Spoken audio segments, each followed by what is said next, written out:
his leash. As soon as I shut the door behind us, I hear the squeaking of a bed and the sound of it banging against the living room wall. "Oh, Graham! Yes!" Bryn screams. "Right there! Right there!" Before I'm even out of my coat, I'm fumbling for my phone and earbuds. Please let me get them in before she reaches the height of orgasm. "Graham, you are so Bryn's cries are cut off by the sounds of Harry Styles singing Sign of the Times in my ears. Whew. That was a close call, I think, as I slip out of my trench coat and kick off my wet Converse kicks. But now I'll never know if Graham is so good, so gorgeous, so gigantic, so godly. Sometimes it's best for things to remain shrouded in mystery. I head into the kitchen, grab a hot chocolate cup for the Keurig, and place my favorite mug underneath it, my Disney mug with Princess Ariel on it. My older sister Paisley got it for me because she said I reminded her of Ariel, with my long, flaming red hair and love of the water. Mom missed her opportunity to name me after a Disney princess, choosing Clementine instead. She said the first time she saw my little head with its patch of red hair, I reminded her of a sweet orange. Maybe it says something that she thought not of princesses but of food when she first laid eyes on me. I probably should be offended, but glancing down at my ripped jeans and favorite charcoal V-neck sweater, I'm definitely closer to a citrus fruit than a princess. If I were to be a princess, though, I'd be more like Fiona from Shrek. I love her. Fiona is spirited, independent, strong. She can save herself, which makes her fabulous. Soon my hot cocoa is ready, and I take it over to the sofa and sink down into the cushions. Harry continues to sing to me as I reach for the remote and flip on the TV. Another great mystery of the universe that remains unsolved to me is how I can have hundreds of TV channels at my disposal and still find absolutely nothing to watch. I skim over horror movies.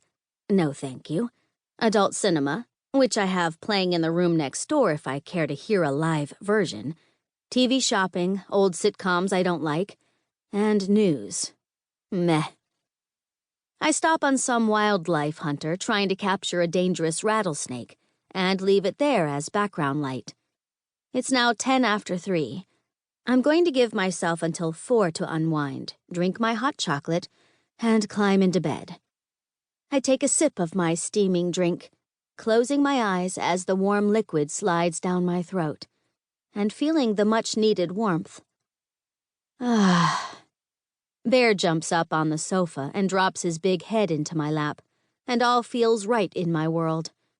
I put my thumb on my phone to unlock it and see if I have some notifications.